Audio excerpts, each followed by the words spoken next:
అలాగే మాటలు ఈరోజు క్రైస్తవ ప్రపంచానికి చాలా చాలా చాలా అవసరం కనుక వీలైతే మీ సోషల్ మీడియాల ద్వారా కూడా ఈ మాటలను ఇతరులకు చేరవేసి ప్రభు పనిలో మీరు కూడా పాలిభాగస్తులు అవ్వండి. రైట్? ప్రియమైన దేవుని పిల్లలారా, యేసుక్రీస్తుని ఎలా నమ్మాలి అనే అంశం మీద ఈరోజు చాలామందికి క్లారిటీ లేదు. యేసుక్రీస్తును నమ్మటానికి మొట్టమొదటి అంటే యేసులోనికి రావటానికి మొట్టమొదటిది మనం తీసుకునేది బ్యాప్టిజం. ఏమ రైట్? బ్యాప్టిజం. ఈ బ్యాప్టిజానికి ముందు విశ్వాసం దేనికి సంబంధించినదై ఉండాలనేది మనం రాత్రి తెలుసుకున్నాం. ఏదది? నిత్య జీవానికి సంబంధించిందని రాత్రి మనం నేర్చుకున్నాం. అయితే ఆ విశ్వాసాన్ని గురించి మరొక ఇంపార్టెంట్ థింగ్ చూద్దాం. అలాగే బ్యాప్టిజం గురించి మరో ఇంపార్టెంట్ థింగ్ చూద్దాం. దాని మీద చాలా లోతైన పరిశీలన, నేను చేసిన పరిశీలనలో నుంచి కొన్ని విషయాలు కూడా మీతో మాట్లాడబోతున్నాను ఈ రాత్రి. కాబట్టి శ్రద్ధాశక్తులతో భయభక్తులతో జాగ్రత్తగా వినండి. మొదటిగా, విశ్వాసం అనేది ఎలా కలుగుతుంది అని మనం బైబిల్ని ప్రశ్నిస్తే బైబిల్ అంటోంది, ఎవరో చెప్పిన కథ వినడం ద్వారా మనకు విశ్వాసం కలగకూడదు. ఒకవేళ కలిగింది అంటే that is not real faith. ఉదాహరణకి, నేను మీ ముందుకు వచ్చి నిలబడి నేను పలానా విధంగా నా జీవితంలో ఏదో అద్భుతం జరగబట్టి, నా జీవితంలో ఏదో గొప్ప కార్యం జరగబట్టి, నా జీవితంలో ఏదో గొప్ప మేలు జరగబట్టి నేను ప్రభువుని నమ్మాను, నువ్వు కూడా నమ్ము, నీ లైఫ్లో కూడా అలా జరుగుతుంది అని అంటే కనుక అది నిజమైన విశ్వాసం కాదు. ఇంతకీ నా లైఫ్లో ఏదో జరిగిందని నేను చెప్పేది అయితే నిజమైనా అవ్వచ్చు, లేకపోతే అబద్ధమైనా అవ్వచ్చు. ఒక మనిషి ఇచ్చే సాక్ష్యం మీద మన బ్రతుకులు కట్టబడకూడదు. నువ్వు నీ విశ్వాసాన్ని బట్టి, నీ జీవితంలో జరిగిన విషయాల్ని బట్టి చెప్పుకుంటూ ప్రభువును స్తుతించుకో, ప్రభువును మహిమపరుచుకో. అది అయితే రాంగ్ అవ్వచ్చు, లేకపోతే రైట్ అవ్వచ్చు, దేవుడు చూసుకుంటాడు. కానీ నేను చెప్పేది ఏంటంటే, అవతల వ్యక్తి చెప్పిన దాన్ని విను, దాని మీద బేస్ అయి నువ్వు ప్రభువుని నమ్మకు. ఉదాహరణకి, నా జీవితంలో ఏదో అద్భుతం జరిగిందని నేను చెప్తాను మీ దగ్గరకు వచ్చి. నేను హాస్పిటల్ బెడ్ మీద ఉన్నాను, 7 రోజుల పాటు హాస్పిటల్ బెడ్ మీద ఉన్నాను. అప్పుడు డాక్టర్ గారు నా దగ్గరకు వచ్చారు, నువ్వు చచ్చిపోతావని చెప్పారు, ఇక బతికే అవకాశం కూడా లేదని చెప్పారు, బతికే ఛాన్స్ కూడా లేదని చెప్పారు. నేను అలాగే ప్రార్థన చేసుకుంటూ ఉన్నాను. ఆ 7 రోజులు నా జీవితంలో చాలా బాధాకరమైన దినాలు అలా గడుస్తూ ఉన్నాయి. నేను ఏడుస్తున్నాను, కన్నీరు గారుస్తున్నాను, ప్రార్థన చేసుకుంటున్నాను. కొంతసేపటికి ప్రార్థన పూర్తయిన తర్వాత 7వ దినాన ఒక చెయ్యి వచ్చి నన్ను తాకింది, లేదా వెలుగు వచ్చి నన్ను కొట్టింది. సంథింగ్ ఏదో నా జీవితంలో జరిగింది, నేను కోలుకున్నాను, స్వస్థపరచబడ్డాను, నా జీవితం బాగయింది అని నేను చెప్పాను అనుకోండి. కాసేపు అనుకోండి, ఇదే నిజం కాదు నేను చెప్తున్నాను, అలా అనుకోండి. అలా చెప్తే మీరు వెంటనే వినేసి, అవునవును ఇదిగో మా అన్నయ్య ప్రసాద్ రెడ్డి గారి జీవితంలో ఇలా జరిగిందట, సో ఈయన జీవితంలో ఇలా జరిగింది కాబట్టి నేను ప్రభువుని నమ్ముతున్నా, నేను ఈయన ఇలా జరిగిందని చెప్పాడు కాబట్టి నేను ప్రభువుని నమ్ముతున్నా అని అంటే అది నిజమైన పునాది కాదు, అది సరైన పునాది కాదు. అఫ్కోర్స్ నా జీవితంలో జరిగింది నిజం కావచ్చు, లేకపోతే నేనేదో భ్రమపడి ఉండొచ్చు, లేకపోతే నేను మీ మెప్పు పొందడానికి కట్టుకథ అల్లి ఉండొచ్చు. కొంతమంది కట్టుకథలు కూడా అల్లుతుంటారండి, అప్పుడప్పుడు జాగ్రత్త చూసుకోవాలి. ఎందుకంటే కడవరి దినాల్లో కల్పనా కథలు చెప్పేవాళ్ళు వస్తారని బైబిల్ చెప్పింది కదా. కాబట్టి అలా కట్టుకథలు అల్లేవాళ్ళు కూడా ఉండుండొచ్చు. మీరు ఆ కథల మీద కానీ, లేదా ఆ వ్యక్తుల యొక్క పర్సనల్ విషయాల మీద కానీ, ఆ వ్యక్తులు చెప్పినటువంటి మాటల మీద కానీ బేస్ అయి మీరు ప్రభువును నమ్మడానికి వీలు లేదు. ఎందుకు ఇంత ఖచ్చితంగా చెప్తున్నానంటే, వ్యక్తి ఎప్పుడైనా మారిపోవచ్చండి. అర్థమైందా? బైబిల్ ఒక మాట చెప్పింది, అంతము వరకు సహించిన వాడు ఎవడో వాడే రక్షింపబడును అన్నాడు. ఇప్పుడు అంతం వరకు నేను సహిస్తానన్న గ్యారంటీ ఉందా? చెప్పలేము. నేను పడిపోవచ్చు ఎప్పుడైనా. నేను పడిపోతే నా మీద కట్టబడిన పునాదులన్నీ అయిపోతాయి, మరి పేక మేడల్లా కూలిపోతాయి.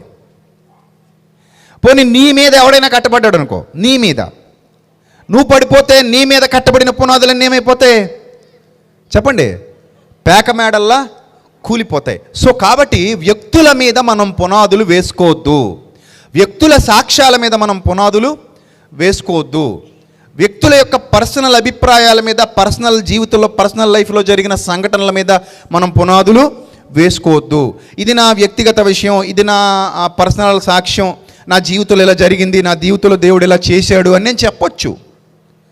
అది నిజమైనా కావచ్చు, లేకపోతే అబద్ధమైనా కావచ్చు, కానీ దాంతో నాకు ప్రమేయం లేదు. నా పునాది దాని మీద కాదు. నీ జీవితంలో దేవుడేదో అద్భుతం చేశాడని నేను ప్రభువుని నమ్మట్లా. నీ జీవితంలో దేవుడేదో మేలు చేశాడని నువ్వు చెప్పావని నేను ప్రభువుని నమ్మట్లా. నీ జీవితంలో ఏదో గొప్ప సంఘటన జరిగిందని నువ్వు చెప్పావని నేను విని దాన్ని బట్టి నేను ప్రభువుని నమ్మట్లా. ఒకవేళ అలా నమ్మితే నా విశ్వాసం సరైంది కాదు. మరి నా విశ్వాసం సరైంది కావాలి అంటే, సరైన పునాది నా జీవితంలో పడాలి అంటే, నేను వాక్యాన్ని బేస్ అయి ఉండాలి, వాక్యం మీద బేస్ అయి ఉండాలి, వాక్యం ఏది చెప్పిందో దాని మీద బేస్ అయి ఉండాలి. ఎందుకంటే వాక్యం మారనిది, మనిషి మారేవాడు. మనిషి ఈరోజు ఒకలా ఉంటాడు, రేపు ఒకలా ఉంటాడు. ఏమో కడ వరకు కరెక్ట్గా ఉంటాడో లేదో చెప్పలేం. పేతురు గారు అలాగే అన్నారు, ప్రభువా నీకోసం చావడానికి కూడా ఐఎమ్ రెడీ అన్నాడు. అక్కడ ఉన్న వాళ్ళందరూ ఏమనుకుంటాం? మామూలుగా అయితే పేతురు గారు చెప్పారంటే కరెక్టే అనుకుంటాం, అంతేనా? అలా అనుకుంటాం అనుకో. పేతురు గారు చెప్పారంటే కరెక్టే, ప్రభువా చావైనా చచ్చిపోతాను కానీ అస్సలు నువ్వు తెలియదన్న మాట నా నోటి వెంట రానే రాదు, రాసి పెట్టుకో అన్నాడు. అరే ఇంత కంచులా మోగుతుంది కంఠం, ఇంత ఖచ్చితంగా చెప్తున్నాడు, ఇంత ఖచ్చితంగా చెప్తున్నాడు అంటే ఖచ్చితంగానే ఉంటాడని మనం అనుకొని ఒకవేళ ఆ పునాది మీద కట్టుకున్నాం అనుకోండి, ఆ కాసేపట్లో ఆ పునాది ఏమైపోతుంది? పేక మేడల్లా కూలిపోబోతుంది. కోడి కుక్కరుకో అంటది. కోడి కుక్కరుకో అనే సమయంలో ఈయన విశ్వాసం ఏమైపోయింది? కూలిపోయింది. కాబట్టి నా ప్రియ చెల్లెమ్మ, నా ప్రియ తమ్ముడు, నా ప్రియ అక్క, నా ప్రియ అన్న, మనుష్యుల మాటలు విను, మనుష్యుల వ్యక్తిగత సాక్ష్యాలు విను, మనుష్యుల జీవితంలో జరిగినవి వాళ్ళు చెప్తున్నప్పుడు విను. అవి అయితే నిజం కావచ్చు, లేకపోతే అబద్ధం కావచ్చు. అందులో కొన్ని నిజాలు ఉండొచ్చు, కొన్ని కల్పితాలు ఉండొచ్చు, కొన్ని భ్రమలు ఉండొచ్చు, కొన్ని ఊహాజనితమైన ఉండొచ్చు. కొన్ని మెంటల్ పేషెంట్లు, కొంతమంది మెంటల్ పేషెంట్లు ఊహించుకొని చెప్పేస్తుంటారు. అవి రకరకాల మానసిక రుగ్మతలు, నిజం అనుకుంటాం మనం. ఒకరోజు ఒక అతను నా దగ్గరికి వచ్చాడు.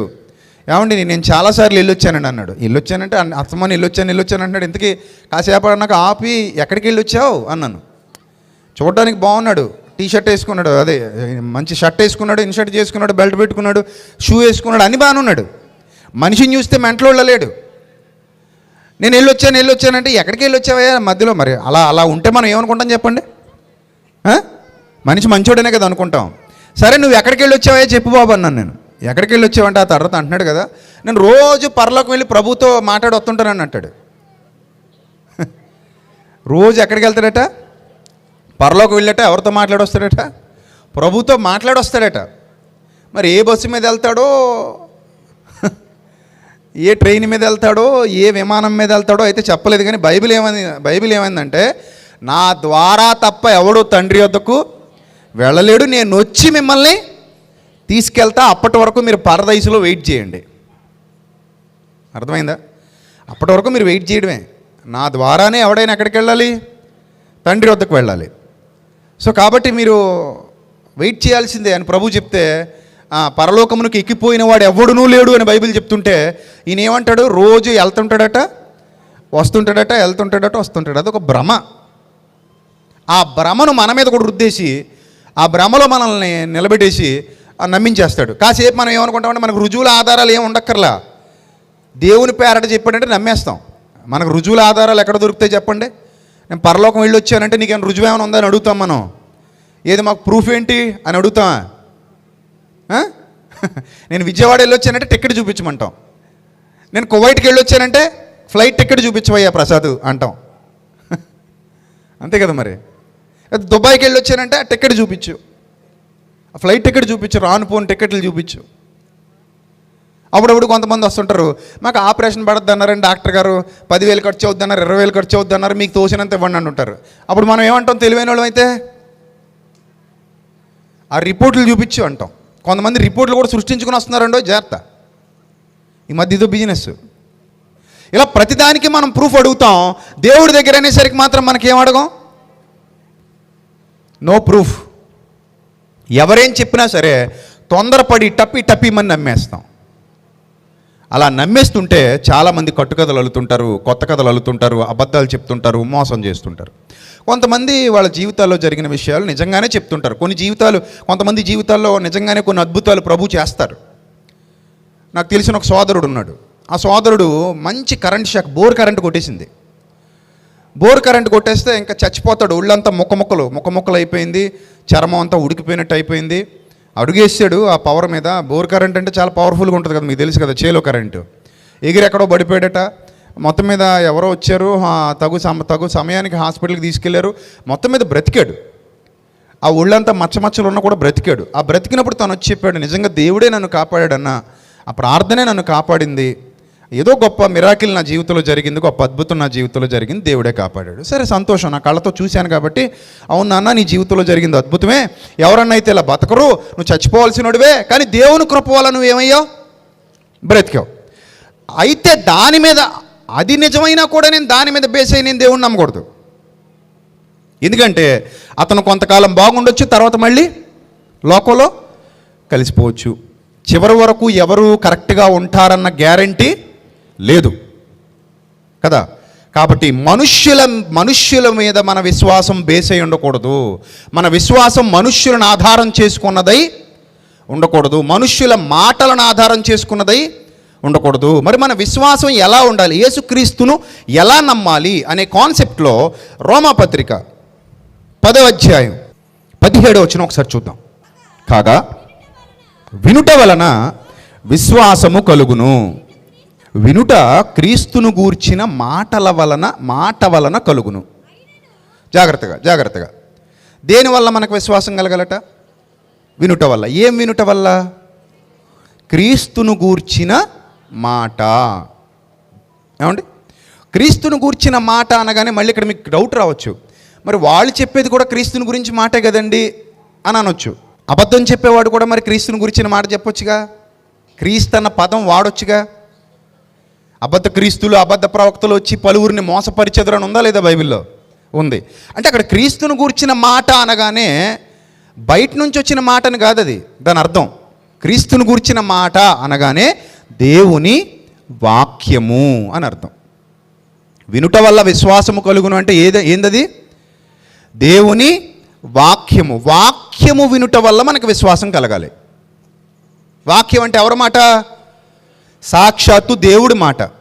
సో దేవుడి మాట విన్నప్పుడు ఇంకా అందులో మనకేమి డౌటు లేదు, భయం లేదు, ఇబ్బంది లేదు. ఎందుకంటే అది ఎవరి మాట? అది దేవుడి మాట. కాబట్టి మనకు ఎలాంటి భయం లేదు, మనకు ఎలాంటి బెంగ లేదు, మనకు ఎలాంటి విచారం లేదు. అది దేవుని మాట. మనం పునాది గట్టిది. అందుకే నా మాటలు విని వాటి ప్రకారము చేయువాడు బండ మీద తన ఇంటిని కట్టిన వానిని పోలి ఉన్నాడు. ఎవరి మాటలు వినట? దేవుని మాట విని. అంటే వినుట వల్ల విశ్వాసము కలుగును అన్న పదప్రయోగంలో దేవుని మాట మాత్రమే మనం వినాలి. అది ఒక సేవకుడు బోధించిన, ఒక విశ్వాసి బోధించిన, ఒక కరపత్రంలో మనం చదివినా, లేదా ఒక టీవీలో వాక్యం ద్వారా మనం విన్నా, ఒక సభలో వాక్యం ద్వారా మనం విన్నా, అది ఖచ్చితంగా ఏమై ఉండాలి? దేవుని వాక్యమై ఉండాలి. దాని మీద మన విశ్వాస జీవితాన్ని కట్టుకోవాలి, దాని మీద మన విశ్వాస జీవితాన్ని నిలబెట్టుకోవాలి. అది ఇంపార్టెంట్ థింగ్. వ్యక్తుల మీద పూర్తిగా బేస్ అవ్వద్దు. ఏ వ్యక్తి అయినా సరే మనల్ని విశ్వాసంలోనికి నడిపించడానికి యేసుక్రీస్తును ఎలా నమ్మాలి అనే కాన్సెప్ట్ మీద మనం ఆలోచన చేస్తే కేవలం విశ్వాసం ద్వారా. ఆ విశ్వాసం ఎలా?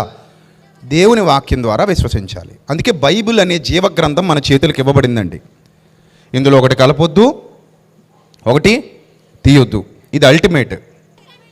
పేతురు గారు రాసిన 2వ పత్రిక 1వ అధ్యాయం 19వ వచనం. మరియు ఇంతకంటే స్థిరమైన ప్రవచన వాక్యము మనకున్నది, తెల్లవారి వేకువ చుక్క మీ హృదయములలో ఉదయించు వరకు ఆ వాక్యము చీకటి గల చోటున వెలుగిచ్చు దీపమైనట్టున్నది. చూడండి, వాక్యం ఎక్కడ వెలిగిస్తుందట? చీకటి గల చోటు. మానవ హృదయం చీకటితో నిండిపోయింది. మానవ హృదయంలో చీకటి అలుముకుంది. అలా చీకటి అలుముకున్న చోట వెలుగిచ్చు దీపంగా ఏముంటుందట? వాక్యం ఉంటుంది. నీలో ఉన్న చీకటి అంతా తొలగిపోద్ది, గొప్ప వెలుగులు నింపబడతాయి, గొప్ప సంతోషం, గొప్ప ఆనందం, దేదీప్యమానమైన కాంతి మన జీవితాల్లోకి వస్తుంది. భయం లేదు, దిగులు లేదు.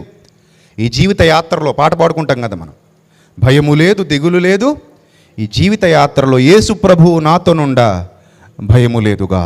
ప్రేమ భయమును ఏం చేసింది? వెళ్ళగొట్టింది. మనం దేవుని పిల్లలుగా సంతోషభరితులముగా ఆనందభరితులముగా ఆ పాపము వలన అపరాధము వలన చచ్చిన మన జీవితాలలో గొప్ప వెలుగులు నింపబడ్డాయి. గొప్ప సంతోషం, గొప్ప ఆనందం, హృదయానందం, హృదయ సంతోషం, ధైర్యం, సింహాల వంటి ధైర్యం. ఆ ధైర్యంతో, ఆ సంతోషంతో, ఆ ఆనందంతో దేవుని వాక్యం మన హృదయంలోకి వచ్చినప్పుడు మనలో ఉన్న చీకటంతా ఏమైపోతుంది? తొలగిపోతుంది. అందుకే నీ వాక్యము నా పాదములకు దీపము, నా త్రోవకు వెలుగు. ఎంత గొప్ప విషయం చూడండి. నీ వాక్యము నా పాదములకు దీపము, నా త్రోవకు వెలుగు. ఒక భక్తుడు మాట్లాడుతున్నటువంటి గొప్ప మాట, ఒక భక్తుడు మాట్లాడుతున్న ఆనందకరమైన మాట, సంతోషకరమైన మాట. దాని యందు మీరు లక్ష్యముంచిన ఎడల మీకు మేలు. మళ్ళీ చదవండి ఆ మాట. దాని యందు మీరు లక్ష్యముంచిన ఎడల మీకు మేలు. దేని యందు మీరు లక్ష్యం ఉంచాలి? మనుషుల మాటల మీద, దేవుని వాక్యం మీద? ఎస్. నా వ్యక్తిగత విషయాల మీద మీరు లక్ష్యం ఇస్తే మీరు పడిపోతారు. అందుకే నేను అబద్ధం చెప్పొచ్చు, నిజం చెప్పొచ్చు. ఒకవేళ నా పర్సనల్ మ్యాటర్ మొత్తం మొదలెట్టాను అనుకో మీ దగ్గర, దాన్ని బట్టి మిమ్మల్ని నమ్మమని చెప్తున్నాను అనుకో, దాన్ని బట్టి అయితే మేము నమ్మం అని చెప్పాలి. అఫ్ కోర్స్ నీ జీవితంలో ఏదైనా జరిగితే జరిగి ఉండొచ్చు, ఓకే. కానీ దాని మీద నేను నా ఇంటిని కట్టుకోను. కాబట్టి నమ్మదగిన దేవుని మాటనే మనం నమ్మాలి, దాని మీదే మనం బేస్ అవ్వాలి, దాని మీదే మన ఆత్మీయ జీవితాన్ని కట్టుకోవాలి. ఇది ఫస్ట్ క్లియర్. అర్థమైందండి? ఇది క్లియర్. ఇంక ఇందులో ఎలాంటి సందేహం మీకు ఎప్పటికీ రావడానికి వీలు లేదు. మీరు యేసుక్రీస్తు మాట అనే బండ మీద పునాది వేసుకోవాలి. అలా పునాది వేసుకున్నప్పుడే మీ ఆత్మీయ జీవితం బాగుంటుంది. మీరు ఆత్మీయంగా వర్ధిల్లుతారు. మీరు మీ విశ్వాస యాత్రలో అలుపెరగని యోధులుగా కడవరకు నమ్మకంగా కొనసాగుతారు. లేదు, మీ ఆత్మీయ జీవితంలో అలాంటి భావజాలం లేకపోతే ఎప్పుడొకప్పుడు మీరు పడిపోవచ్చు. ఈరోజు చాలామంది విశ్వాసాలు అలాగే అయిపోతున్నాయి. కడవరకు నమ్మకంగా నిలబడట్లేదు, కడవరకు వారు నమ్మకంగా బతకట్లేదు, వారు పోరాడట్లేదు. ఎందుకు పోరాడట్లేదు అంటే వారి జీవితంలో ఆ వెలుగు లేకపోవటం వల్ల, వారి జీవితంలో ఆ సత్యం లేకపోవటం వల్ల, ఆ జీవితంలో వాక్యం అనే పునాది లేకపోవటం వల్ల.